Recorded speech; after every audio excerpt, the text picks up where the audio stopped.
Hello everyone. तर finally आज आम्ही लग्नाला जाण्यासाठी निघालो आहोत. लग्न कुणाचं आहे हे तुम्हाला मी मागच्या एका शॉर्टमध्ये शेअर केलं होतं, पण तरीही पुन्हा एकदा सांगते. तर माझ्या मामाच्या मुलाचं लग्न आहे, त्याच्यासाठी आम्ही निघालो आहोत. तर 4 बॅग, 2 मुलं आणि एकुलता एक नवरा, हे सगळं परमनंट सामान घेऊन मी फायनली लग्नाला निघाले होते. या व्लॉगमध्ये लग्नाच्या पॅकिंगपासून ते घरी रिटर्न येईपर्यंत सगळ्या गोष्टी मी तुमच्यासोबत डिटेलमध्ये शेअर करणार आहेत. सो हा व्लॉग शेवटपर्यंत नक्की बघा. सुरुवातीला पॅकिंग करताना मला खूप इझी वाटलं होतं, पण जसं जसं माझं पॅकिंग पुढे सरकत होतं तसं तसं मला जाणवलं की 2 मुलांना सोबत घेऊन लग्नाला जाणं म्हणजे माझ्यासाठी एक मिनी ॲडव्हेंचर असणार आहे. तर सगळ्यात सुरुवातीला मी 2 दिवस आधी पार्लरला जाऊन सगळं सामान जे आहे मेकअपचं ते सगळं पॅक करून मी घरी घेऊन आले. आधी सगळं चेक करून घेतलं की काय आहे काय नाही. तर ह्या बॉक्समध्ये माझं मेकअपचं बऱ्यापैकी सामान भरलेलं आहे. तर हे जे ब्रशेस आहेत हे मला प्रत्येक मेकअपच्या आधी आणि मेकअपच्या नंतर क्लीन करावे लागतात. तर हे सगळे ब्रश मला क्लीन करून घ्यायचे होते. तर तिथलं सगळं सामान घेऊन मी घरी आले आणि घरी आल्यानंतर माझ्या ज्या 2 परमनंट बॅग आहेत त्या बॅग मी काढल्या आणि सगळं सामान घेतला. तर सगळ्यात आधी मला ज्या साड्या वेअर करायच्या होत्या त्या सगळ्या साड्या तर मी प्रीप्लेटिंग करून ठेवलेल्या होत्या. पण एवढ्या सगळ्या साड्या सोबत घेते आहे, पण शेवटी काय घडलं हे तुम्हाला व्हिडिओच्या शेवटी कळेलच. तर ह्या लग्नाच्या दिवशी नेसण्यासाठी 2 साड्या घेतल्या होत्या, एक सकाळी विधीसाठी आणि एक लग्नासाठी. तर ह्यासुद्धा मी प्रीप्लेटिंग करून घेतलेल्या होत्या. आणि ही जी साडी आहे ही हळदीच्या दिवशी मी नेसणार होती. तसं पिवळी साडी नेसायचं आमचं ठरलं होतं, पण मला ती साडी एकतर माझ्याकडे प्रॉपर पिवळा कलर नव्हता, त्यामुळे मग मी ही साडी घ्यायचं ठरवलं. आणि ही जाताना साडी मला वेअर करायची होती आणि एक इमर्जन्सी ड्रेस लागला. तर तो ड्रेस एक घेतला होता आणि एक नाईट वेअरसाठी घेतला होता आणि ही एक पर्स कॅरी केलेली होती. यात सामान तर खूप काही बसत नाही, पण एक मोबाईल वगैरे थोडंफार सामान असतं तेवढं बसतं. तर ही पर्स मी सोबत कॅरी केली होती. आणि बाकीचा आता हा सगळा जो सामान आहे हा पूर्ण माझा मेकअपचा सामान आहे. तर तो पण मला त्या बॅगमध्ये ॲडजस्ट करायचा आहे. तर हा जो बॉक्स आहे याच्यात माझी पूर्ण ज्वेलरी आहे. दुसरा जो बॉक्स आहे त्याच्यामध्ये पूर्ण मेकअपचं सामान आहे. आणि बाकीच्या सर्व ज्या आहेत त्या पॅलेट्स आहेत, काही हेअर ॲसेसरीज आहेत आणि काही हेअरचे मशीन्स आहेत, जसं क्रिम्पिंग मशीन, स्ट्रेटनर वगैरे, ह्या सगळ्या टॉंग मशीन, ह्या सगळ्या गोष्टी होत्या. त्या सगळ्या मला ह्या बॅगमध्ये ॲडजस्ट करायच्या होत्या. तर सुरुवातीला तर मी फक्त बघितलं की किती किती गोष्टी ॲडजस्ट होत आहेत. तर ते सगळं बॅगच्या वरती जात होतं, म्हणून मला सगळे मेकअपसाठी एक वेगळीच बॅग करावी लागणार होती आणि कपड्यांसाठी मला वेगळी बॅग करावी लागणार होती. तर मी फक्त हे ॲडजस्ट करून बघितलं की मला किती सामान ह्या बॅगमध्ये बसणार आहे. सो मी जी फायनल पॅकिंग आहे ती मी नंतर केली. बरंचसं सामान माझं एक्स्ट्राचं होतं. आता हे जे फाउंडेशन आहेत हे लिक्विड फाउंडेशन आहे. तसं मी जी क्रीमची पॅलेट्स आहे ते फाउंडेशनची तीसुद्धा कॅरी केलेली होती. कन्सिलर, करेक्टर सगळेच मला कॅरी करावे लागले, कारण कोणत्या वेळेला कशाची गरज पडेल हे सांगता येत नाही आणि मग एवढ्या लांब मला शक्य नसतं झालं. सो त्याच्यामुळे मला सगळं सामान कॅरी करावं लागलं. सो ह्या ज्या आहेत ह्या सगळ्या आय शॅडो पॅलेट्स, फाउंडेशनच्या पॅलेट्स, करेक्टर वगैरे आहेत, लिपस्टिक पॅलेट आहे, ह्या सगळ्या पॅलेट्स आहेत. आणि हे जे आहे हेअर एक्सटेन्शन आहेत. बाकीचे हेअर एक्सटेन्शन मला ते पण घ्यायचे होते, पण मला नंतर पार्लरला जाण्यासाठी वेळच नाही मिळाला. आणि हा जो बॉक्स आहे यात सगळ्या बॉबी पिन्स, सेफ्टी पिन्स वगैरे जे छोटं छोटं सामान असतं ते सगळं ह्या बॉक्समध्ये आहे. सो ही एवढी बॅग पूर्ण माझी आहे फक्त मेकअपची आणि साड्यांची. तर ही दुसरी बॅग जी आहे याच्यात पिऊचा एक ड्रेस आहे आणि त्यानंतर स्मिराचे ड्रेस आहेत. तर त्यातच ही बॅग माझी फुल झालेली आहे. सो आता नंतर कपडे एका बॅगमध्ये आणि मेकअपचं सामान एका बॅगमध्ये, अशा माझ्या 2 बॅग पॅकिंग झालेल्या आहेत. लग्नाला जायची पॅकिंग सुरू केली ना तेव्हाच खरंच लक्षात आलं माझ्या की हे लग्न साधं नाही आहे, हे माझ्यासाठी एक ऑपरेशन ठरणार आहे. कारण ग्रूमचा पण म्हणजे नवरदेवचा पण मेकअप करायचा होता, त्यानंतर नवरदेवच्या बहिणीचा होता, आईचा होता. पण शेवटी आईचा मेकअप म्हणजे मामींचा मेकअप तर करायला जमलंच नाही, कारण नवरदेवचा आणि नवरदेवच्या बहिणीच्या मेकअपमध्येच माझा बराच वेळ गेला. कारण लग्नाच्या ठिकाणी पोहोचण्यासाठीच आम्हाला 5-6 तासाचा प्रवास करून जावं लागणार होतं, त्यामुळे आम्हाला बराचसा वेळ झाला होता. त्यामुळे बऱ्याच गोष्टी आम्हाला कॅन्सल कराव्या लागल्या. सो पॅकिंग कंप्लीट झाल्यानंतर दुपारी आम्ही घरून 2-2:30 वाजता निघालो आणि रात्री आम्ही 8-9 वाजता औरंगाबादला पोहोचलो. जाताना सुरुवातीला आम्ही मामांकडे नाही गेलो, तिथे माझ्या नणंदबाई पण राहतात, त्यांच्याकडे आम्ही मुक्कामाला थांबलो. तर तिथून आम्ही सकाळी मग मामांच्या घरी गेलो. दुसऱ्या दिवशी शिवजयंती असल्यामुळे बरीचशी ट्रॅफिक जाम होती आणि रॅली ज्या आहेत त्या चालू होत्या. तर रस्त्याने जाताना बऱ्याचशा रॅली आम्हाला लागल्या आणि महाराजांचंही आमचं छान दर्शन झालं. महाराजांना मुजरा करून आम्ही मामांच्या घरी गेलो. जाताना रस्त्यानेच आम्हाला स्मिराचं पण शूट करून घ्यायचं होतं, पण त्या विधी तिथे मामांच्या घरी चालू झालेल्या होत्या आणि ते अटेंड करण्यासाठी आम्हाला लवकर बोलवलेलं होतं, कारण तिथे आमचंही बरंचसं काम होतं. त्यामुळे मग आम्हाला स्मिराचं शूट कॅन्सल करावं लागलं. सो तिथे गेल्यानंतर कार्यक्रम तर चालू होऊन गेलेले होते. सुरुवातीला माझ्या भावाचं वगैरे जे पहिली विधी असते ती सुरू झालेली होती. भावाला आणि वहिनीला देव आणण्यासाठी ही पहिली विधी असते आमच्यामध्ये. देवाला सोनाराच्या घरी घेऊन जातात आणि तिथून उजळवून ते घेऊन येतात. पण एवढ्या सकाळी सोनाराचे दुकान उघडे नसल्यामुळे त्या देवांना मात्र सरळ सोनाराचं घरच गाठावं लागलं. आणि तिथे जाऊन आम्ही अशी जे आमचे पूर्वापार चालत आलेले देव असतात त्यांची पूजा झाली. आणि मग ती पूजा झाल्यानंतर आरती वगैरे करून हे देव घरी घेऊन आले. आणि मग त्यानंतर मुलगी आणि जावई ची पुढची हे असते प्रथा असते. तर त्यासाठी फक्त आमचे आहोच अवेलेबल होते म्हणून मग तो मान आम्हाला मिळाला. तर ही दुसरी जी पद्धत आहे, दुसरं रिच्युअल्स आहे, हे म्हणजे देवाला आमंत्रण देण्यासाठी मारुतीच्या पारावर जातात. तर इथे मारुतीरायांच्या दर्शनासाठी आम्ही गेलो होतो. लेडीज आतमध्ये जात नाही म्हणून फक्त आहो गेले. त्यांनी पत्रिका वगैरे जे आहे सगळं विधी पूर्ण केला आणि त्यानंतर तिथून आम्ही पुन्हा घरी रिटर्न आलो. मी तुम्हाला आमच्या खानदेशात जेवढ्या पद्धती किंवा परंपरा आहेत तेवढ्या तुम्हाला जेवढ्या मला माहिती आहे तेवढं एक्सप्लेन करण्याचा प्रयत्न करते. सो हे झाल्यानंतर पुढचं जे रिच्युअल होतं, पुढची जी परंपरा होती ते म्हणजे जे देव असतात आणलेले त्यांना नाचवण्याची पद्धत असते. ते ॲक्च्युली नंतर करतात, पण लग्न दुसरीकडे जायचं असल्यामुळे ते इथेच त्यांनी पार पाडलं. सो देव नाचवण्यासाठी पूर्ण भाऊबंदकी जी असते ती लागत असते. त्यामुळे त्यांची भाऊबंदकी सर्व आलेली होती आणि इथे देव नाचवण्याचा पण कार्यक्रम पूर्ण पार पडला. त्यानंतर पद्धत असते रासपूजनाची. ती सुद्धा सगळी भाऊबंदकी त्याच्यासाठी लागत असते. फक्त जे गहू तांदूळ लग्नात जे स्वयंपाक बनणार असतो त्याच्यासाठी जे गहू तांदूळ वगैरे जे डाळ धान्य लागतं ते निवडण्याची पद्धत असते. सगळ्या भाऊबंदकी बोलवून ते निवडलं जातं. पण इथे भाऊबंदकी ते फक्त एक प्रथा असते म्हणून ते केलं गेलं, कारण ऑलरेडी लग्न दुसरीकडे होतं त्यामुळे ते काही जास्त गरज पडणार नव्हती. पण एक प्रथा आहे म्हणून मग ते पार पाडलं गेलं. सो इथे रासपूजनाचा पण कार्यक्रम छान झाला. ही सजावट जी आहे ती मामींच्या मैत्रिणीने केली होती, खूप सुंदर अशी केलेली होती. आणि त्यानंतर असतो अष्टवरांचा कार्यक्रम. म्हणजे काही जोडपे असतात भाऊबंदकीतले, त्यांना जेवण असतं पुरणपोळीचं.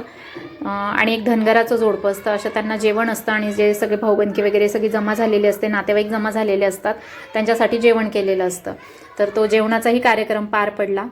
तर तो दिवस आमचा पूर्ण त्यातच गेला. आणि जो दुसरा दिवस आमच्याकडे उरलेला होता त्यात तर मात्र पूर्ण दिवस मेहंदी काढण्यात आणि फेशियल वगैरे आयब्रो करण्यातच माझा पूर्ण दिवस गेला.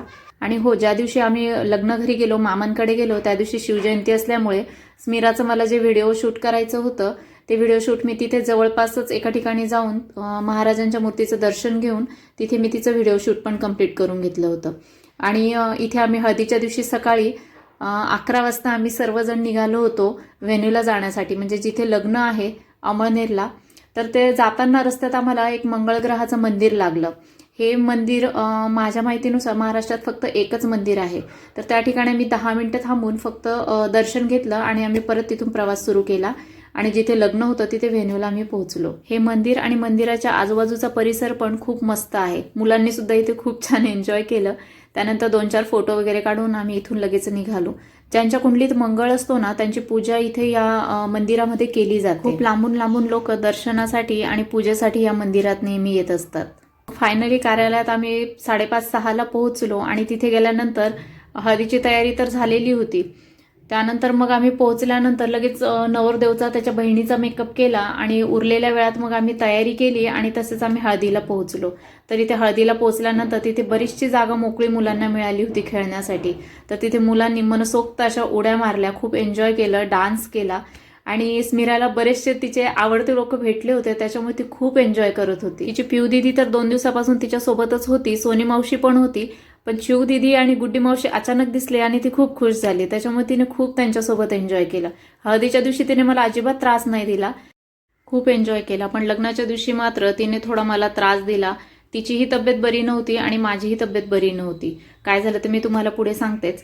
सो इथे हा आमच्यामध्ये पोखायचा कार्यक्रम याला म्हणतात. एक दोरा असतो काहीतरी, तो नवरदेवच्या किंवा नवरीच्या डोक्यावर ठेवून काही बाया ज्या असतात त्या गाणं म्हणत असतात. आणि जे चेष्टेचे लोक असतात ते मात्र मागून चिमट्या घेणं, गुदगुल्या करणं वगैरे अशा गोष्टी, मारणं अशा गोष्टी करत असतात.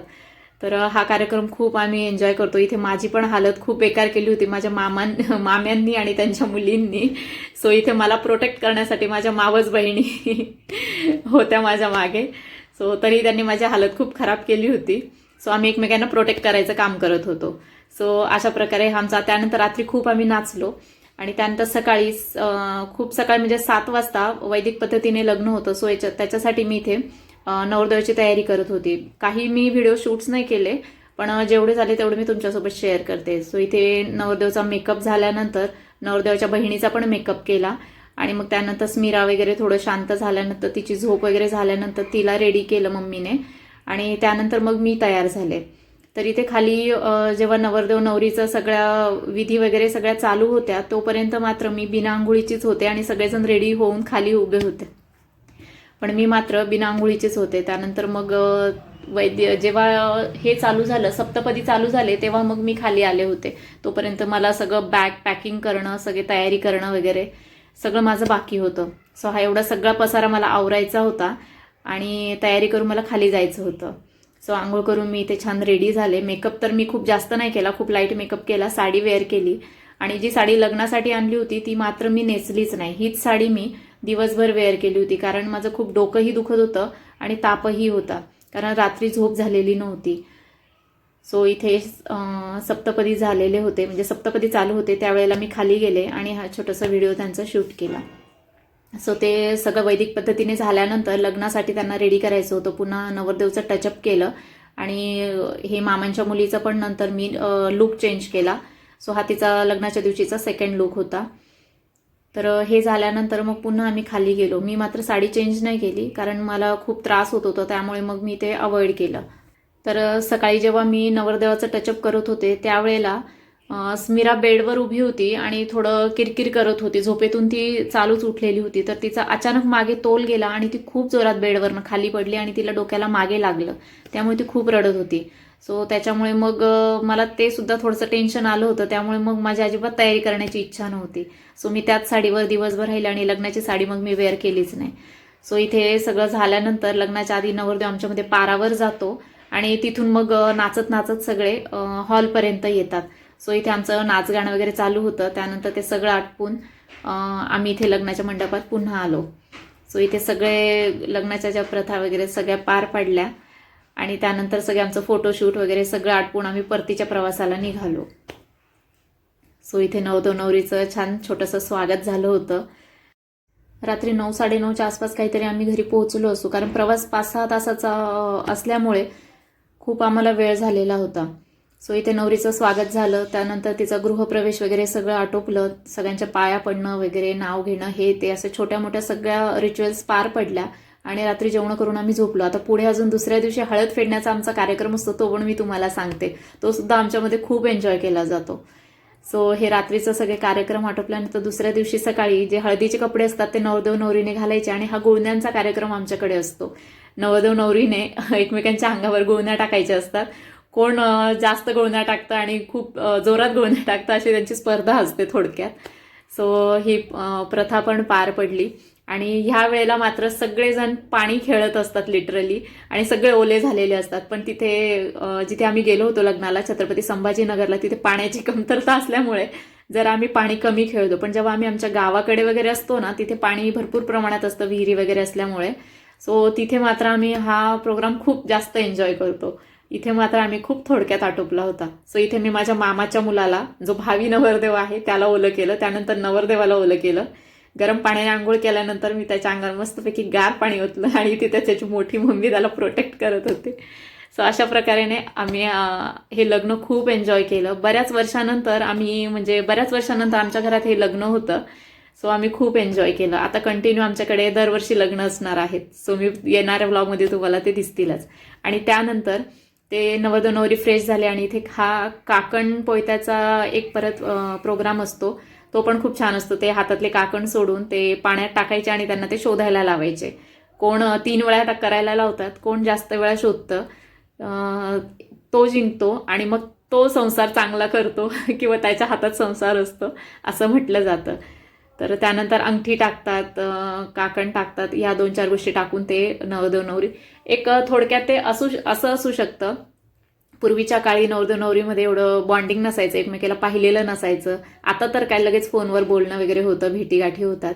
पण तेव्हा भेटणं नसायचं किंवा नवरदेव नवरीने एकमेकाला पाहिलेलं पण नसायचं. तर त्यांच्यातली बॉन्डिंग वाढावी त्यामुळे कदाचित ह्या प्रथा असाव्यात असं मला वाटतं. सो ह्या प्रथा सगळ्या आम्ही एन्जॉय केल्या आणि ऑलमोस्ट सगळेजण नवरीच्या साईडने होते. तरी ते हातामध्ये सुपारी पकडून नवरदेवाने एका हाताने बोटाने काढायचं, नवरीने दोघं हातात पकडायचं वगैरे असे बरेचसे कार्यक्रम होते, ते सगळे पार पडले. आणि आम्ही मात्र आमच्या परतीच्या प्रवासाला सुरुवात केली, म्हणजेच पुण्याच्या दिशेने आम्ही प्रवासाला सुरुवात केली. सो असं होता आमचा खानदेशी लग्न समारंभ. तुमच्याकडे यांच्यापैकी कोणत्या कोणत्या प्रथा पाळल्या जातात ते मला कॉमेंटमध्ये नक्की सांगा. आणि व्हिडिओ आवडला असेल तर लाईक शेअर करायला विसरू नका. चॅनलवर नवीन असाल तर सबस्क्राईब करायला मात्र विसरू नका. भेटूया पुढच्या अशाच नवीन इंटरेस्टिंग ब्लॉगमध्ये. तोपर्यंत स्वतःची काळजी घ्या. Till then, bye bye.